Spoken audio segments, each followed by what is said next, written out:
Ashley Lee. Hi. How you be, honey? Oh, I'm feeling good. Yeah, you're always feeling good. You're Ashley. Now you're just coming out of teaching. Yes. Rent It Like It's Hot. Rent It Like It's Hot. You had a great following there. Yeah. I mean, great attendance. Yeah, good attendance and really good questions. We had a lot of new agents. We had a couple of seasoned agents too. I saw that. So yeah, got good feedback and just kind of sharing the wealth of knowledge and how I built my business with renters. Yeah, tell us a little bit about that. I want to talk about your origin story, which I have a funny story that I shared that it's so cute. But you ran some numbers before this class today. You went back. You've been licensed since is it 5 years? No, 6 years. 6 years. It'll be 6 years. And you started off and you were very focused on renters. So what did you find in looking at the numbers about you? What did you learn? I just kind of made this assumption that I was successful because I was doing good business and capping every year, but I didn't really run the numbers until this week. And 47% of all of my clients have been from renters.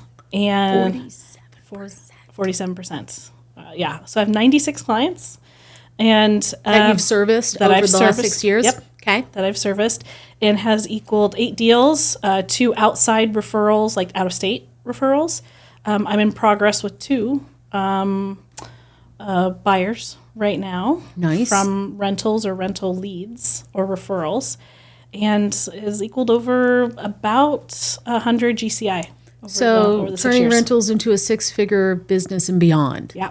You know, it's funny because the story of you that I remember the most was when we went somewhere and you were telling me how you had your car. It was a beater-upper because you worked at REI before. Yes. Got into real estate for the fame and the fortune and everything else that it would give you. And you were, I think, quite a bit of ways into it. And you were sitting outside, I think it was July, and the car was smoking and you had no AC and you were sweating and waiting to show a rental client. Yep. And you said, my life. What am I doing? Right? Is that because the AC? It was really the AC. Like I could deal with the smoking. I have a Subaru, and they're kind of notorious having oil leaks, and I couldn't afford the $2,000 oil leak fix. Okay, humble origins. Yeah, humble origins, and it was just rough. I had like the Lycra top and like the quick. It was just I was dripping, and I was like, "What am I doing? Oh my god, this is terrible." So I had to. I didn't feel confident like showing up in this jalopy. And so I parked like 6 houses down under a shade tree and walked to the house so they didn't see what my car looked like. It was pretty funny. It's funny. And one of the headlights didn't work. So I didn't really show at night because one of the headlights did not work. Oh, so awesome. Yeah. It's funny because I told my son he had a whoopty that his grandmother gave him. It's a 20-year-old car. The thing was barely, I think the bumper was taped on with duct tape. Yep. And he would go out and do jobs because he has a handyman business. And he would go out and do jobs. I'd say, Ian, when you go, make sure you park far away from the house and walk. If it's a new client, don't the same thing, right? You should be showing up in maybe something else. However, great story because this business, it's not for everybody, right? And so there are many of those stories out there. That happens to be just one of many of yours. However, you don't have that problem today. No, don't have that problem today. And I just want to add on to the jalopy story. So I had a Hawaiian client that was flying in, and he's like, okay, can you pick me up from the airport and drive me around with this smoking car? And I was like, I don't have enough money for a rental, like to buy or to rent a rental. So I was just honest with him. He seemed cool. I said, well, my car's really old and small, and it kind of smokes a little bit, but it's totally safe. And he laughed at me. He's like, well, I'm small and old too, so it's fine. And so I showed him around in this smoking car, and he was hungry. We were in a Del Taco drive-thru, and it was smoking. He's like, promise me after you sell me a house, you'll buy a new car. And the next time I saw him, I had the new car, so I thanked him. And you paid cash for that new car. And I car. paid cash for that car, yeah. So good things come to those who hustle and put in the time. Yes, absolutely. Great story. Yeah. So looking back now, having perspective, right? Yeah. I mean, what did you learn? What's that story to be told? What do you tell yourself when you think about that? I think for me, it's like it doesn't really matter what kind of car you drive, or like how you show up, like physically. It's important to be professional, but just be authentically yourself. And I'm a very interesting, unique person. I have a lot of hobbies. I have a lot of interests. I'm very artistic, and I don't always fit into a box. And I live downtown. It's kind of funky and eclectic. and I like funky and eclectic things. And, like people are attracted to that, if you are who, you present yourself to be. So right. And you're one of the most interesting people I know. You're my dirt sister from another mister. Yes. You're my not HO, but off-road enthusiast. You're the only one who can go out with, when we go ATVing out 8-9 hours plus and have no problem. Yep. It's interesting and fun, and you're also involved in a lot of different things. One of the things being your authentic self in this business. Yeah. You didn't lean into, I'm going to buy leads here, I'm going to buy leads there. You've really curated. You are the president of your community association. You're a member of the Rebelle Rally, which is huge, right? You were with REI you're very interesting. It's and you've been able to service the people in your world. You're not going, Talk to me a little bit about that and share with the viewers how you curated that. Because so many people think I have to do things a certain way. You really leaned into the people in your world. Yeah. So working at REI for 10 years, I knew the nature and the outdoor world here in Vegas. And I like to nerd out and geek out on this way's north and the sun faces this way and there's that mountain range and this mountain range and there's this hiking trail and there's this kind of rock climbing or there's these kinds of things that you could do. So I provide that kind of value to my folks that like getting out into nature. So I leaned into it. Like I just joined a bunch of Facebook groups, like rock climbing groups, and just provided a service. Like, hey, is anybody, looking for any rentals or buying or selling? I'm here. I worked at REI. I know a bunch of stuff about, like, all the places you can go. And then just kind of reached out to my community. Like, I was in community outreach with REI, so I worked with a lot of nonprofits, conservation nonprofits. So I just kind of let my whole community know, like, hey, I save nature and I also sell real estate, so I can do both. Yeah, you're very passionate about conservation. You serve on a lot of different boards. The Amargosa Conservancy. Yeah. You're doing a lot of great things. So your passion, how did that start? So I have 3 brothers, and I was always strapped to something fast. That's why I like quad riding. Okay, a jet ski or a quad, or my dad had an old brown Bronco.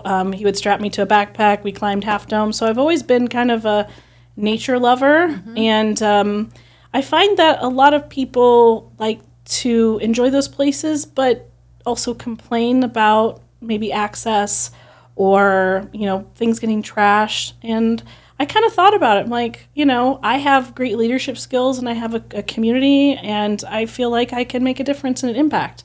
And so, like in any community, people like to point fingers and not take responsibility or not do anything about it. And so I was like, I have the communication and the skills and the leadership, so why don't I take some of this on and see where it goes?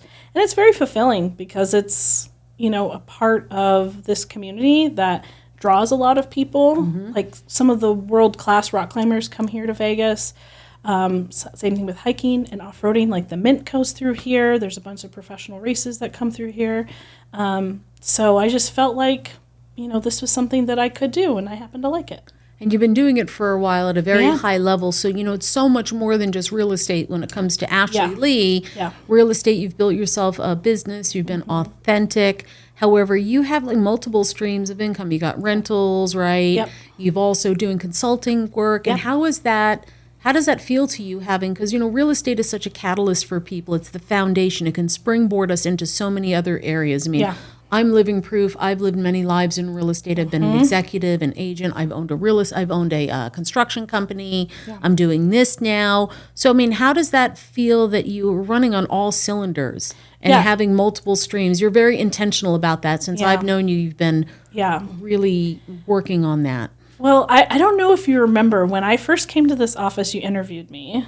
And one of the things I said is showing houses in Summerlin don't excite me that much. And I said, I want to use real estate as a vehicle to figure out what my next thing is. Nice. And I happen to like real estate, but also it's an opportunity for me to be in front of a bunch of people and a bunch of networks and having conversations with people maybe I wouldn't have conversations with, to expand rentals and my consulting and my conservation work. So real estate gives me the flexibility and the time to do those things, but also it gets me in front of people to create opportunities for those things to exist. Yeah, because you're fishing in the big pond. You're not just, hey, what's the next house I'm going to sell? It's what interests me in the network that, in our office, and we have a very large network outside these four walls, and you've been able to really tap into that, meet people, referrals. I know you were at sports and entertainment for a little bit, and really to wrap that up, it's personal, professional, and then the financial growth, right? Yeah. So what happens when you're not interested in something? When you lose interest in something,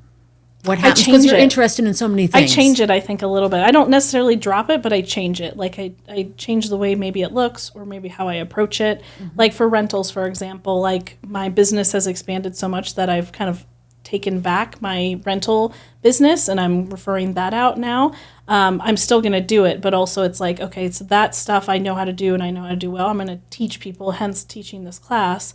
I want to teach people how to do the thing that I've figured out how to do. Because honestly, renters are tough and they're challenging, and I think agents give up on it because it is really tough. Well, and the discussion around it, the stigma around it is I don't work with rentals, I don't work with rentals, right? So they're a waste of time. Yeah. However, it's somebody else's opportunity. Now, something else that you teach, right? You're out. I want to talk a little bit about Rebelle because that's something you're doing at a high level, and I know you're very passionate about. Yeah. Talk to me a little bit about, you've started a mentor program here, and you're already working with 2 individuals who are new agents. What's happening there? Yeah, so the mentor program is something that, me and a couple folks on the ALC, Darren and Tracy, kind of came up with. We figured out that KW is a great place for people to start in real estate, but what was missing was, at least for the most recent time, is kind of that next step. So once someone has a deal, like how can they get that support?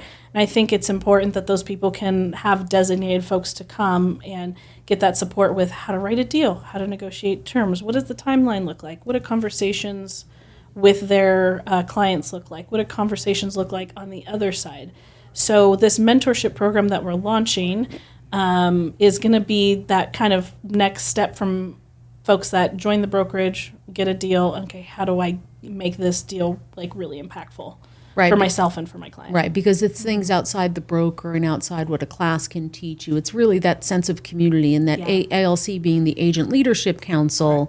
Appreciate you being on it and being a leader in the office, and that's authentically going back to helping people and teaching. That's what Ashley is about. I love helping people. Yeah. I love it. Yeah, it's so much fun. And this is the perfect place to do it because like people come here to learn. Like it's not just, okay, next deal, next deal, next deal. It's like, okay, the entrepreneur in you, like come from curiosity and then learn a bunch of other things. Right, and hang out with people, right? Because you're going to learn a lot more from being experiential and being in the conversations. I often say it's kind of like Michael Jordan, right?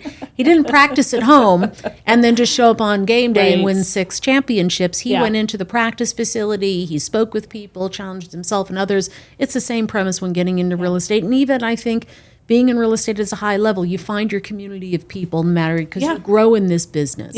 You go from the baby to the teenager to the adult, right? Absolutely. Absolutely. Yeah. It's been a fun journey being in real estate. It's been super fun. Yeah, it's been super fun. So tell me about Rebelle. Again, tell people, what do they need to know about Rebelle? How has it changed you? Because you've been in it for, what, about 6 years? No, this will be its 10th year. Okay, so long before you and I met. Yes. Yeah. So it's a powerful women. I mean. Yeah, so the Rebelle Rally is the longest distance off-road rally in the United States. Well, actually in the world, and it happens to be in the United States. And it's for all women. It's 10 days long. It's about 1,000 miles as the crow fly, or it's more like 3,000 miles if you think about all the swirling around. Yeah, it's a long way. And it's endurance, navigation, and off-road driving. So we are a team of 2, and there's usually in the vehicle, and they're street legal vehicles. And there's a team of 2, and you are given navigational maps, topographic maps, to use tools to go find checkpoints in the desert. So it's like a protractor and a pencil and a piece of paper, right? Yeah, and a plotter and a compass. All very primitive tools. And you have to, and they usually starts kind of in northern Nevada, northern California, ends at the Mexican border. Right. And Glamis, the Imperial Sand Dunes. So you have to have navigation skills, you have to have camping skills, You have to have enough endurance to sleep on the ground every night. You have to have some general basic mechanical skills as well, changing your tire, changing oil, changing filters, things like that. We do have mechanics on Rally, but it costs you some points if you get assistance. Oh, it's a penalty. It's a penalty, yeah. But so it is completely changed the trajectory of my life because it was a really hard thing. And I remind myself all the time, I'm like, this day is really hard. This client is really hard. This deal is really hard. And then I have to remind myself, I'm like, but I'm a rebel. If I did that thing, and I did it, I competed 3 years, and I've been on staff for 6, missed 1 year. It was a really, really hard thing. And also when I feel down, there's a YouTube channel, rebellerally.com. Sometimes when I feel down, I have to watch a video and be like, I did that thing. I did that thing. And, it's like today is not that hard. Mm-hmm. It's not even as hard as that thing that I did. So this day is going to start and end like any other, right? Yeah. And there were real challenges. And, what a great parallel to real estate. Yeah.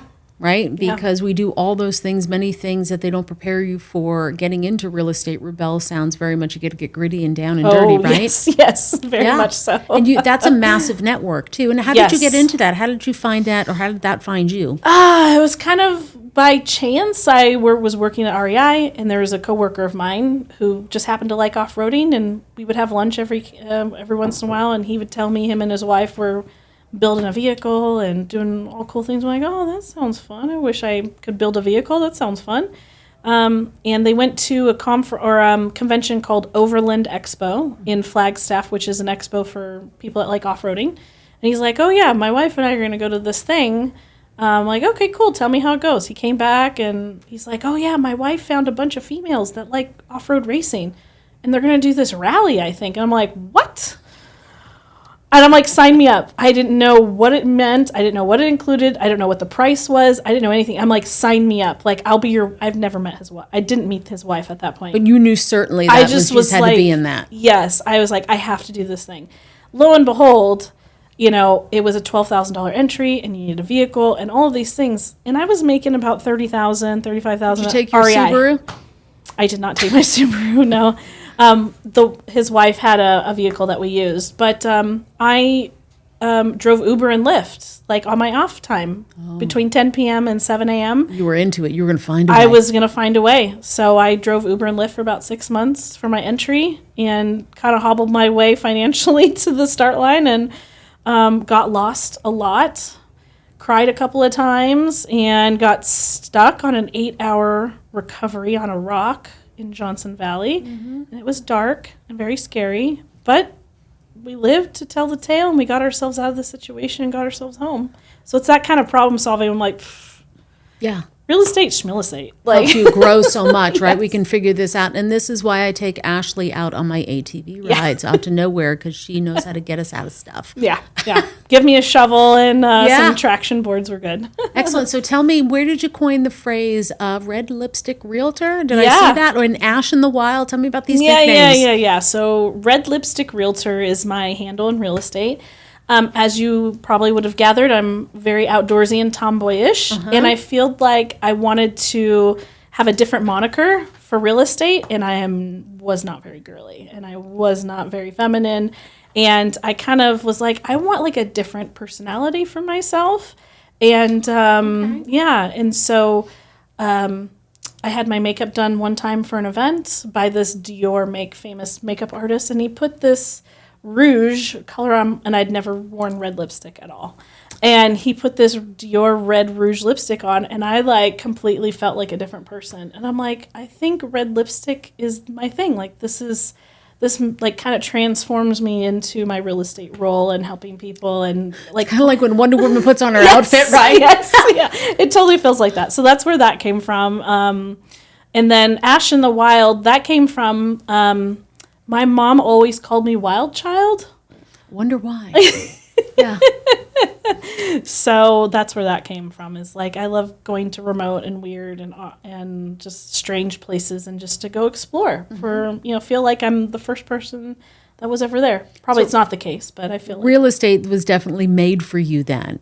I never really kind of put the two together. Now that we're sitting here talking, I can see it. Yeah, well, and I think real estate, you can create it however you create it. So it doesn't need to look like a box. Like, my real estate business doesn't look like anybody's real estate business out there.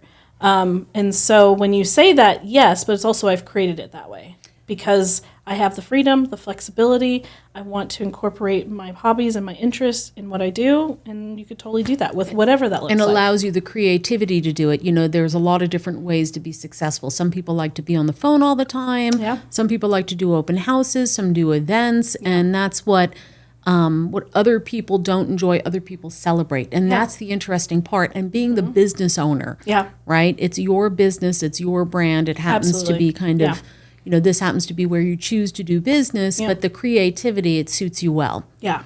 So help me, you're also a bug enthusiast. I mean, VW bug. You have a cool little, hot little, as a secondary car, right? It's my third car. But it's a secondary. You have the Subaru still, you have a newer one. Yeah. But then you have, this is the fun car, right? Fun car. Yeah, I do VW some bug? showings in the VW if I'm downtown. Yeah, so.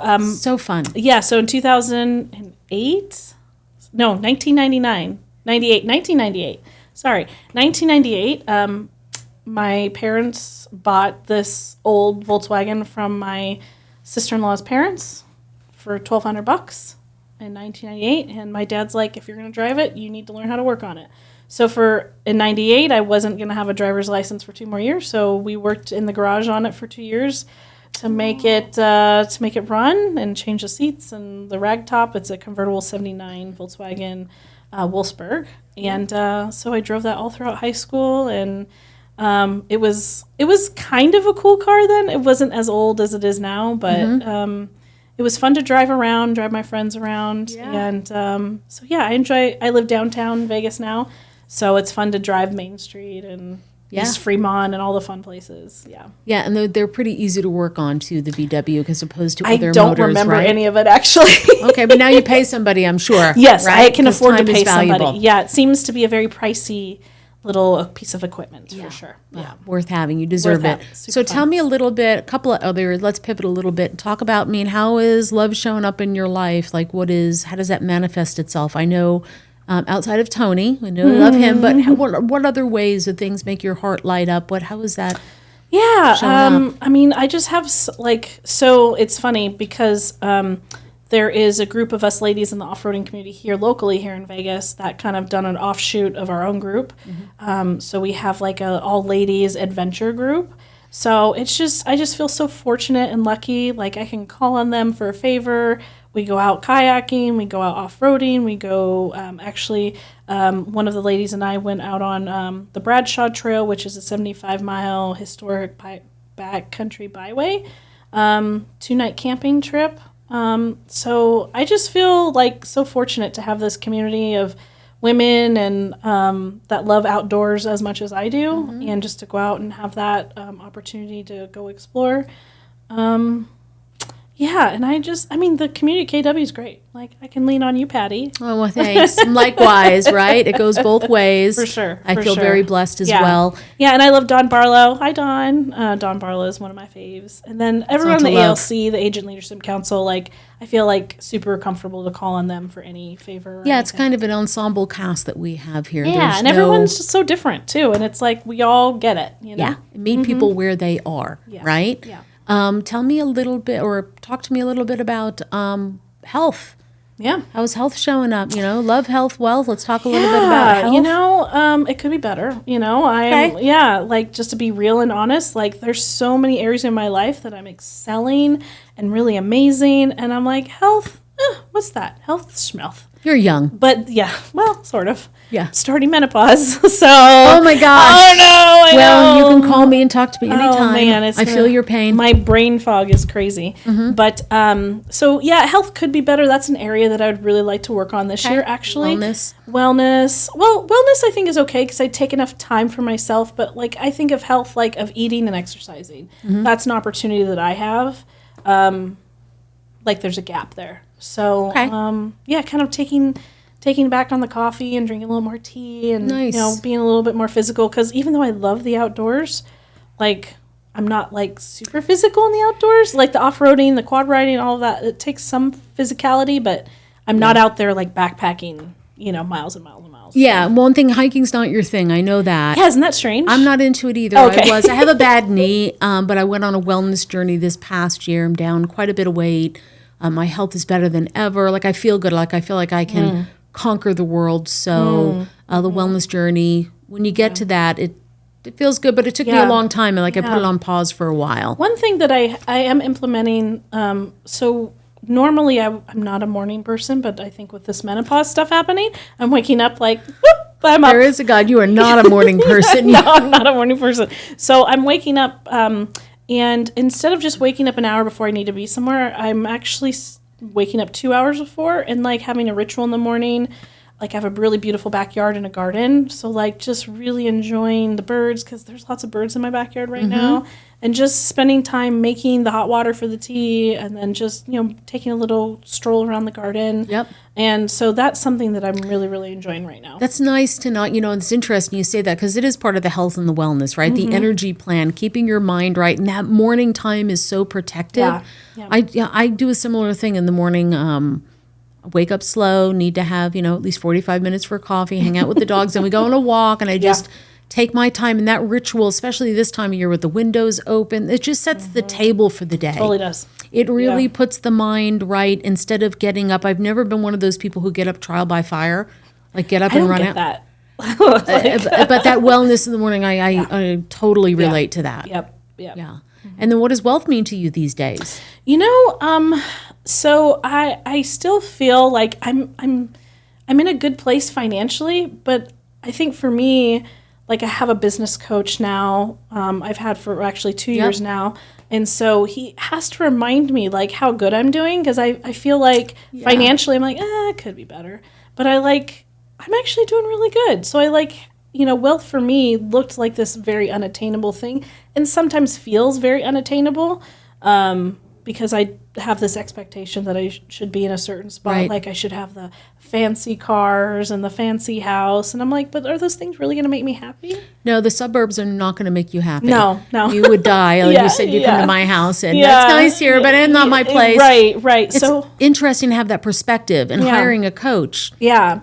So having the business coach really keeps me present to all of the things that I have accomplished. And for wealth, it's like, I think for me, my perspective has changed. Like I thought it was like I need to have like the 6-bedroom house and be in Summerlin and, have the luxury vehicles. I'm like, no, wealth is like much bigger than that for me. It's like, I have great community. I have great people. Yep. I don't have to worry to check my Wells Fargo app to see if I have enough money for groceries this week, which was a thing at some point before real estate. Like, okay, do I have enough money for groceries this week? So not having to worry about those things, I think for me, wealth looks like a more holistic view of like everything's going pretty good. Yeah.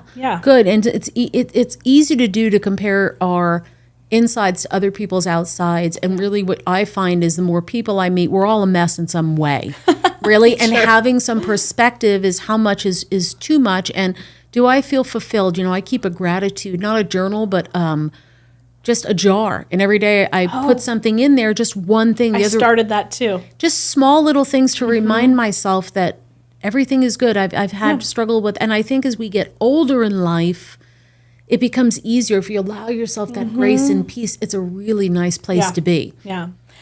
So I'm doing the same thing with Post-its on my mirror. So I have a mirror closet door in my home office, which I have a home office for the first time. I feel very fancy. A beautiful one. It's very creative and it has lots of color. Lots of color. And so, I have Post-its on my mirror closet door I've been posting, which I think for gratitude, it's like keeps me more present. Right. So I sometimes get some anxiety of like, oh, what if this is happening, that's happening? And I find that for myself, if I'm in anxiety, I'm not being present. So like practicing gratitude helps with that for me. Yeah, and how long did it take you to understand that? Because I know you and I have had pretty deep discussions, and I felt that way too. If I'm not driving hard and I'm not going for something, I feel like I'm not doing what I should be doing. I have to keep driving. I have to keep pushing. And sometimes where I am is enough. Yeah. I mean, you've been there too, Absolutely. right? Absolutely. Because when you unplug, you unplug. Yeah. And you're kind of in this year you're really kind of soaring, my right? word this year is intensity. And I'm like, whoop, I got what I asked for. Okay. Yeah, in fire. Yeah. On fire, I should say. Yeah. So last year it was like relax and like intentionality and just like chill. And I had a totally chill year last year. It was probably my lowest took up GCI. some sleeping. I took lots of sleeping and I slept in a lot. And I think sometimes in the phases of your life, you just... It's okay. Need to do that sometimes, and it's okay. Yeah, it's totally and you didn't financially, you're okay. I didn't crumble. Yeah, and you've also set yourself up financially in a way where you really have very little monthly, like you've really been purposeful about that. Holistic is what can I do to help fund things so I am not in that position where I'm in my car saying, do I have enough for groceries? You've been very smart. Yeah. When did you... what caused you to do that? I was thinking about that on the car today. I was like, my mom was a coupon and penny pincher. And I'm like, I think that's where I got it from. Good. It's funny because when I run through my bookkeeping every month, it's like my expenses are very small. And I'm like, that's not normal. Okay. Well, I'm okay with that. That means like I can have more fun with it. It's not normal for everybody else. Everybody else. You're correct. Yeah. I think for me, it's like, okay, if I'm going to spend my money on something, how can it go further? And you've heard me say this plenty of times. It's like, okay, single action, multiple outcomes. So if I'm going to buy one single thing, how can it fulfill multiple things? Yep. So I think that is super helpful. So just spending, $300, $400, $500 on leads or whatever it is, it's not in my business plan right. at all. So. And you have a profit and loss. That's something you've worked your way into too, because like many people just in life, not just in real estate, money is not always a fun thing to look. Even if you have a lot of it, you have a little of it. It's just not where it's not your compass. But you've been very business-like, and you've over the last, I think, was it last year or the year before? This will be my third year for my P&L. Right, the profit and loss. Yep. How has that changed how you look at money? Oh my gosh. Okay, so my first 3 years in real estate, it was shoebox receipts. Okay. And it took me about 3 weeks to go through receipts. Mm-hmm. And I don't know if I told Cassie this or not, but I think my largest tax year, I owed $25,000 one year. And I'm like, what could I do with that? Yeah. I'm like, look, it's a car. And I was like, wow, that's a lot of money. That means I made a lot of money. Okay, cool. And then that one following year, I started with the P&L, and I owed $4,000 in taxes. Mm-hmm. And I'm like, okay, I was doing that way wrong. Once you've seen it, you can't unsee it. Yeah. And I was like, oh my goodness, this is a opportunity. Like, I'm glad that I'm not continuing to pay that much money into the government when I don't need to, because I wasn't just not writing all the proper things off from the right lines and all of this. Focused on it. Yeah, and I think having other agents and like seeing what their profit and loss looks like, and like, figuring out like they're a higher producer than me and paying less taxes. What am I doing wrong? And that's kind of the beautiful thing about being in this network is we talk about those things. It's not hidden. I don't need to. If agents want to show me their P&L, awesome. I'm happy to help. There's no judgment around it. Yep. Some people, we talk in percentages. Do you have one? Who are you talking to about it? Are you doing a deep dive is the biggest thing. It's the habit you create around it. And that's powerful because you're able to do more with your money. Yeah, absolutely. And then last year, too, we introduced the net worth calculator. Or 2 years ago. 2 years ago? 2 years ago. Yeah, 2 years ago. The tracker every month we go through. Yeah, and I started tracking my net worth. And I think last year my net worth increased by $75,000 or something like that. Yeah. Mine was like by 23%. It was just by being mindful of it. It's not only that when you see it, you can't unsee it. It's called holding your money accountable. Yeah. I'm so neurotic that I have a sheet, and every time I spend something, I log it, and I think, God, I don't want to put anything on that spreadsheet, so I don't want to buy anything. I created this monster. However, what it allows me to do is go travel and do the things I want. For me, it's the time and being able to be untethered and travel. Yeah. It's not about stuff either. It's, you could do what you want with your money. Yeah. I think the thing about this business is it's like, it's for me, I like creativity. And this allows me to be creative with my marketing, with my business, who I have conversations with, what type of things do I go to, what type of events do I create. So it's like, it's a really fun thing for me that I've incorporated. Not everyone wants to do that, and that's okay. But for me, it's been really fun process to like be in the creation mode. Yeah, and you're the creator, and you get to keep it. Absolutely. Where are you traveling to? I know travel is a big deal in your life. I know earlier in the year you had a destination in mind. Is that still on? I'm not sure if that destination is going to work out or not, but I am doing a lot of smaller trips. Good. So talking about penny pinching, we're not all promised tomorrow, and for myself, I need to get myself out of survival mode, and not survival mode, but like thinking that I won't have enough money next month or the next 2 months. So I'm spending more time and my money to go do the things that I want to do. I had a hard time saying yes to purchasing large ticket items, for example, like concert tickets. So I'm going to go to a couple of concerts out of state and make it a travel trip. So that'll be really fun. And seeing some friends, and just doing like a few little handful small things. I usually like doing a big shebang, but the year's not over yet. The last one was Africa, right? Is that Amazon? It's Peru. Oh, how could I forget? Don't tell the story. I don't want to hear that nasty story because you were sick. However, I forgot it was Africa before that. And then the Amazon. So good for you. Yeah. What do you want? I mean, what do you want people to know that they don't know about Ashley? I would say, just be open to just create whatever you want. Like for me, it's like I have 15 different answers to your question because there's 100 million ways you can do real estate. And so it's really about whatever you want to make it. So I think for me, it's like, ask me a bunch of questions. I will give you as many answers as you want, and I won't always give you a direct answer. I like critical thinking. You like the self-discovery process? Is that what I'm hearing? Yes. Is ask the questions to get people to think. Yeah. That's the best gift you can give anybody. I like people to critically think. Give them some ideas. Like in the class today, like I wasn't spoon-feeding a bunch of stuff, and I was like, well, this is what you need to think about. This is what you need to consider. How would you do that? So, yeah. Well, great. Well, thanks. And we have our final round, the lightning round. Are you ready for it? I'm ready. All right. So we're going to ask you a series of questions. Don't overthink them. Have fun. Take less than 10 seconds to answer. All right. We're ready to fire this thing up? Yes. And hopefully I can see. So. Okay. All right. Good. Good. I just got a new prescription, too. So you'll be seeing me with glasses more often. I was just using them for the computer. Now I need them all the time. Oh, excellent. You got real ones or real readers? Real ones. Yeah, my brother says it's life-changing. I may have to go there. Okay. Let me know how it works out. I'll let you know. All right, ready? Yeah. Lightning round. Here we go. Favorite off-road trail near Las Vegas? Yeah, to Weep, going to Walking Box Ranch. Okay. Early bird or night owl? The early bird now. Okay, yep. Go through a different season of your life. Different season. Your go-to personal motto or favorite quote? Yeah, it's a Mark Twain quote, and it goes something like, travel is fatal to bigotry, narrow-mindedness, and prejudice. Something like that. Dream off-road destination anywhere in the world? Oh, man, my dream, I want to learn how to off-road motorcycle ride. So I would love. There used to be an old show. Oh, I don't need to explain it. Africa. Okay. Off-road from north to south, from the top to the bottom. Africa off-road motorcycle ride. Love it. Yeah. First concert you ever went to? Eddie Money. 2 tickets to paradise. 2 tickets to paradise. Favorite food? Tony's Japanese curry. Okay, that's your beau, right? Your boo? Yep. Okay, beach, mountains, or city? Neither. Beach? Lake.